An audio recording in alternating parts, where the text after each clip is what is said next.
Hi friends, मैं सी मोनू भगत स्वागत करता हूँ आपके अपने यूट्यूब चैनल पे। इस वीडियो में हम पढ़ेंगे types of accounts in accounting. Types of accounts मतलब बेसिकली क्या होता है, हम पढ़ेंगे इस कैटेगरी में personal, real and nominal account. तो ये होता क्या है, तो हम डिटेल में इस वीडियो में जानेंगे along with the rules and practical examples. Video के अंत तक बने रहेगा, सारे कंसेप्ट पूरी क्लियर हो जाएगी। ओके, पहले समझते हैं अकाउंटिंग। अकाउंटिंग क्या होता है? Accounting is the process of recording, classifying and summarising. पहले क्या करते हैं, पहले चीज को रिकॉर्ड करते हैं जर्नल एंट्री के माध्यम से। ओके, फिर क्लासिफाई करते हैं कि कौन से कैटेगरी में कहाँ जाना चाहिए अकाउंट्स को। ओके, फिर समराइज करते हैं, एक छोटे सा पेज, एक ही पेज में लेके आते हैं in the form of trial balance और बैलेंस शीट, उसी को बोलते हैं समराइज। तो क्या करना है, रिकॉर्ड, क्लासिफाई और समराइज करना है। किस चीज को? फाइनेंशियल ट्रांजेक्शन्स को। अकाउंट्स का काम होता है। Okay, record, classify and summarise financial transactions. Okay, क्यों जरूरी है? Why is it necessary to classify account? क्यों जरूरी क्यों है?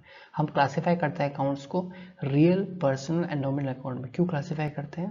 क्योंकि हमें अंडरस्टैंडिंग चाहिए स्पेसिफिक ट्रांजेक्शन के, कौन से ट्रांजेक्शन कौन सी कैटेगरी में पड़ेगा, जिसकी वजह से हमारी डिसीजन मेकिंग, हम निर्णय ले सकते हैं, राइट डिसीजन ले सकते हैं राइट टाइम में, और फाइनेंशियल प्लानिंग कर सकते हैं कि हम कितना बजट एलोकेट करना चाहते हैं इस पर्टिकुलर चीज़ में, कितना बजट हमें अगले साल के लिए चाहिए, तो अगले 5 साल के लिए चाहिए। तो ये सब चीज़ें अकाउंटिंग डेटा के माध्यम से वो संभव हो पाती है प्रैक्टिकली। ओके, हम नेक्स्ट देखेंगे रियल अकाउंट मतलब क्या होता है।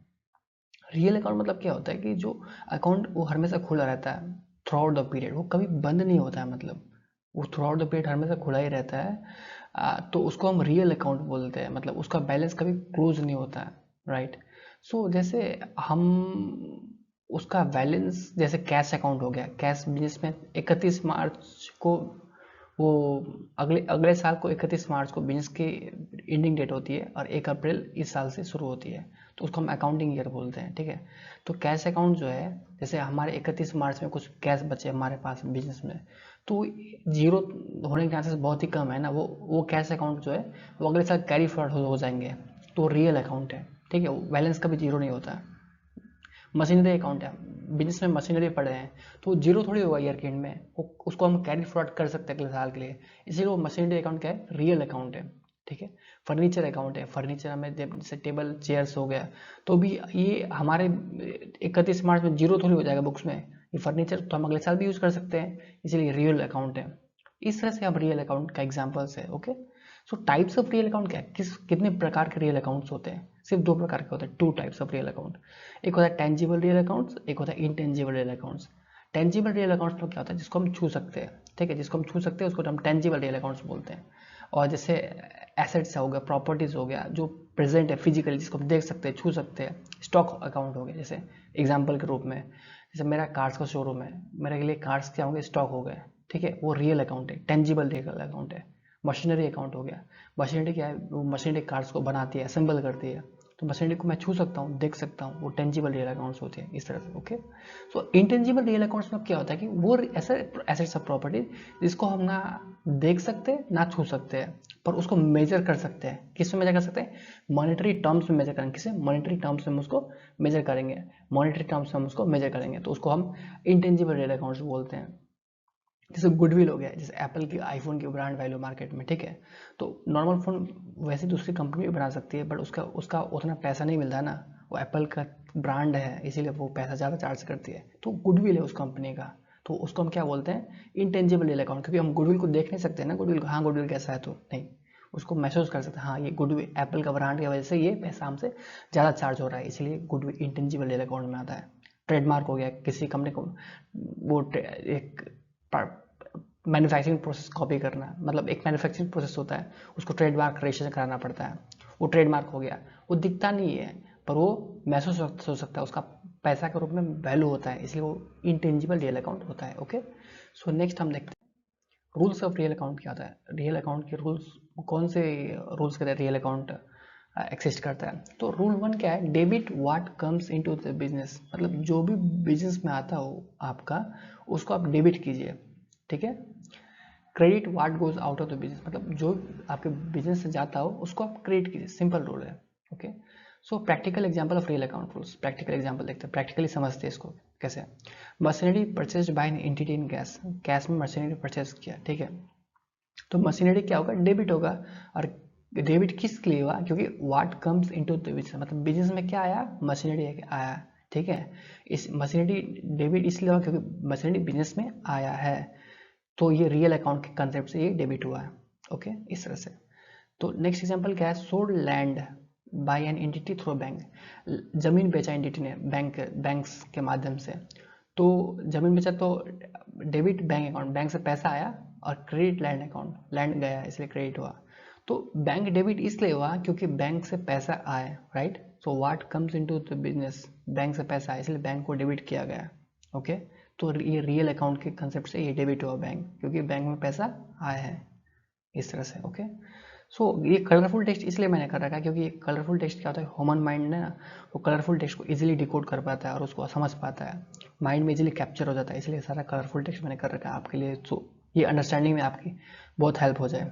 ओके, नेक्स्ट देखते हैं हम meaning of personal account. Personal account मतलब क्या होता है, जैसे फाइनेंशियल अकाउंट्स होता है, किसी भी पीपल का बिजनेस का नाम से हुआ या इंसान के नाम से हुआ, उसको हम पर्सनल अकाउंट बोलते हैं। जैसे क्रेडिटर अकाउंट हो, जिसको हमें पैसे देने हैं उसको क्रेडिटर बोलते हैं। डेटर मतलब हमें जिससे पैसे लेने हैं हम उसको डेटर बोलते हैं, इस तरह से। उससे अकाउंट्स रिसीवेबल है, अकाउंट्स पेएबल है, इस तरह से, ठीक है। तो टाइप्स ऑफ पर्सनल अकाउंट क्या होता है, कितने प्रकार के पर्सनल अकाउंट होते हैं, दो प्रकार के होते हैं, 2 टाइप्स का ही होता है, ठीक है, सिर्फ 2 टाइप्स का होता है। एक होता है नेचुरल पर्सन होता है, एक होता है आर्टिफिशियल पर्सन। नेचुरल पर्सन मतलब क्या होता है कि जो बाई बर्थ इंसानी है, जैसे समीर अकाउंट हो गया, काजल अकाउंट हो गया, ये लोग इंसान है ना, इसलिए नेचुरल पर्सन बोला गया, ठीक है। तो आर्टिफिशियल पर्सन कैसा होता है, वो नेचुरली मतलब कुदरत ने उनको इंसान नहीं बनाया, पर वो इंसान है। कैसे इंसान है, जैसे 2 या 2 से ज़्यादा लोग का कॉम्बिनेशन हो गया, जो 2 या 2 से ज़्यादा लोग बिजनेस करते हैं ना मिल के, ईओपी बोलते हैं, एसोसिएशन ऑफ पर्सनस, वो आर्टिफिशियल पर्सन है, वो दिखता नहीं है बट है, ठीक है। पार्टनरशिप फॉर्म हुआ, 2 या 2 से ज़्यादा लोग मिलकर करते हैं, प्रॉफिट शेयर करते हैं, लॉस शेयर करते हैं, वो पार्टनरशिप फॉर्म्स होता है। आर्टिफिशियल पर्सन है, किसी बंदे का नाम नहीं है इसलिए आर्टिफिशियल पर्सन है। ओके, इस तरह से कंपनीज हो गया, ये भी आर्टिफिशियल पर्सन है क्योंकि ये किसी इंसान का नाम नहीं है, ठीक है। वही एग्जांपल लिखा मैंने, MNZ बैंक लिमिटेड, ये बैंक लिमिटेड कंपनी है, तो ये आर्टिफिशियल पर्सन है, किसी इंसान का नाम नहीं है ना, इसलिए artificial person. ABC partnership firm, ये आर्टिफिशियल पर्सन है, किसी इंसान का नाम नहीं है इसलिए आर्टिफिशियल पर्सन है। Mohana and Sohana trading company, manufacturing company, तो ये भी किसी पर्सन का नाम नहीं है, तो इसलिए ये भी आर्टिफिशियल पर्सन है, इस तरह से सिंपल कंसेप्ट है। तो आगे देखते हैं कि रूल्स ऑफ पर्सनल अकाउंट क्या होता है, ऐसा कौन सा रूल्स होता है जो पर्सनल अकाउंट जिसको फॉलो किया जाता है पर्सनल अकाउंट कैटेगरी में। डेबिट द रिसीवर, पहला रूल। दूसरा rule, credit the giver, simple है। जो रिसीवर होगा, जिसने पाया होगा, उसको हम डेबिट करेंगे, और जो दिया होगा उसको हम क्रेडिट करेंगे, जो देता है उसको क्रेडिट करेंगे, जो लेता है उसको डेबिट करेंगे, सिंपल। प्रैक्टिकली समझते हैं एग्जांपल्स के साथ में। गुड्स परचेज फ्रॉम शीतल, ठीक है, हमने शीतल से गुड्स परचेज किया, ठीक है, तो debit purchase account and credit Sheetal account. Purchase account को, शीतल को हमने क्रेडिट क्यों किया, क्योंकि शीतल क्या है, गिवर है, गुड्स का गिवर है, ठीक है। शीतल से हमने गुड्स लिया था, शीतल ने गुड्स दिया ना, तो हमने क्या, इसमें क्या है, क्रेडिट द गिवर, इसलिए शीतल गुड्स का गिवर है, हमने उससे गुड्स परचेज किए तो हमारे पास माल आ रहा है, तो ये शीतल सप्लायर है हमारी, तो ये इसलिए इसका अकाउंट क्रेडिट हुआ, क्रेडिट द गिवर, इस लॉजिक से। Okay, goods sold to mister Rahul, Rahul को हमने गुड्स बेचा, तो debit Rahul and credit sales. Rahul को डेबिट हमने क्यों किया इसमें बताओ, क्योंकि डेबिट द रिसीवर, राहुल को अगर हम गुड्स बेचेंगे तो राहुल के पास गुड्स आएगा ना, गुड्स तो आएगा क्योंकि बेचेंगे राहुल को, तो राहुल के पास गुड्स आया इसलिए हमने उसको डेबिट किया, क्योंकि इसमें डेबिट द रिसीवर बोला गया है, इसमें पर्सनल अकाउंट के रोल में, इस तरह से हमने इसको रिकॉर्ड किया। ओके, सो ये एग्जाम्पल था पर्सनल अकाउंट का। सो हम नेक्स्ट देखेंगे नॉमिनल अकाउंट क्या होता है। सो नॉमिनल अकाउंट मतलब एक टेम्प्रेरी अकाउंट होता है, जो मतलब कुछ टाइम के लिए हम खोलते हैं, बाद में उसको क्लोज कर देते हैं, मतलब कुछ ट्रांजेक्शन ऐसे होते हैं जिसकी वजह से हमें नॉमिनल अकाउंट खोलना पड़ता है कुछ टाइम के लिए, बाद में उसको हम क्लोज करके उसका बैलेंसेस को बंद कर देते हैं। नॉमिनल अकाउंट का एग्जाम्पल्स क्या होता है, प्रैक्टिकल एग्जाम्पल्स, जैसे सैलरी अकाउंट हुआ, खर्चा अकाउंट, ये नॉमिनल अकाउंट है। डिस्काउंट रिसिप्ट, ये हमने गुड्स खरीदने गए तो हमें डिस्काउंट मिल गया, तो ये डिस्काउंट रिसिप्ट भी नॉमिनल अकाउंट है। यूटिलिटीज एक्सपेंस अकाउंट, जैसे मशीनरी में ऑयल्स लगती है, कुछ लुब्रिकेंट्स लगते हैं, वो भी खर्चा है, इसलिए नॉमिनल अकाउंट में। इंटरेस्ट रिसिप्ट अकाउंट, हमने बैंक में पैसा रखा, बैंक ने हमारे पैसों को ब्याज दिया, उसको इंटरेस्ट रिसीट बोलते हैं, ब्याज मिला, तो ये भी नॉमिनल अकाउंट है इस तरह से। ओके, तो टाइप्स ऑफ नॉमिनल अकाउंट क्या होता है, कितने प्रकार के नॉमिनल अकाउंट होते हैं? सिर्फ 2-3 प्रकार के होते हैं। एक होता है रेवेन्यू अकाउंट, एक होता है एक्सपेंस अकाउंट, लास्ट में गेन एंड लॉस अकाउंट। तो रेवेन्यू अकाउंट मतलब नाम से पता चल रहा है, राइट, ये रेवेन्यू के रिलेटेड है, मतलब या तो सेल्स करके रेवेन्यू आ रहा हो या फिर सर्विस करके। जैसे मेरा कार्स का शोरूम है, मैं कार्स बेचता हूँ, तो ये क्या है, मैं कार्स बेच रहा हूँ, गुड्स बेच रहा हूँ, ये सेल्स रेवेन्यू हो गया क्योंकि मैंने गुड्स बेचा है। सर्विस रेवेन्यू मतलब क्या होता है, जैसे मैं चार्टर्ड अकाउंटेंट हूँ, मैंने अपनी ऑडिटिंग की सर्विस दी, ऑडिट किया किसी कंपनी का, तो वहाँ से मुझे पैसे आए, तो ये सर्विस रेवेन्यू हो गया क्योंकि वहाँ से मुझे पैसे आए।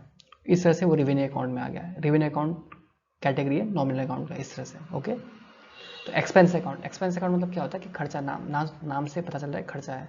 तो एक कंपनी का डेली एक्सपेंस जो होता है उसको ट्रैक में रखता है, ठीक है, उसी को एक्सपेंस अकाउंट बोलते हैं। एक्सपेंस अकाउंट का एग्जांपल क्या है, वेजेस एक्सपेंस अकाउंट। जैसे मजदूर हमारे फैक्ट्री में काम करते हैं, हम उनको खर्चा देते हैं, डेली उनका वेतन देते हैं, उनका वेजेस एक्सपेंस बोलते हैं उसको। यूटिलिटी एक्सपेंस बोलते हैं, जैसे मान लो कि बिजली बिल हुआ, बिजली खर्चा हो गया, मशीन में लुब्रिकेंट्स लगती है, ऑयल्स लगती है, ये खर्चा हो गया, इसको हम एक्सपेंस अकाउंट के कैटेगरी में रखते हैं, ठीक है, ये सारे खर्चे। गेन एंड लॉस अकाउंट में क्या होता है कि एक स्टेटमेंट है जिसमें हम डेबिट में सारा, क्रेडिट में सारा गेन्स रिकॉर्ड करते हैं, जो गेन्स एंड प्रॉफिट्स हुआ होता है वो हम क्रेडिट में रिकॉर्ड करते हैं, और जो भी एक्सपेंसेस एंड लॉस होता है हम उसको डेबिट में रिकॉर्ड करते हैं, उसी को हम गेन एंड लॉस अकाउंट बोलते हैं सिंपल टर्म में, ठीक है। प्रॉफिट लॉस अकाउंट इसका एग्जाम्पल हो गया। बस ये इतना ही आसान है नॉमिनल अकाउंट। ओके, सो हम देखेंगे रूल्स क्या नॉमिनल अकाउंट का। कुछ कैटेगरी होती है नॉमिनल अकाउंट की, उसके उसके वजह से हम रिकॉर्ड कर पाते हैं ट्रांजेक्शन्स को बुक्स में। ओके, बुक्स ऑफ अकाउंट्स में।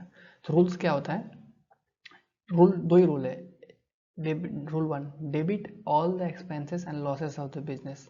जो भी एक्सपेंसेस एंड लॉसेस होता है, एक्सपेंस मतलब खर्च क्या होता है, खर्चा होता है, लॉसेस मतलब क्या होता है, घाटा हो गया, ठीक है।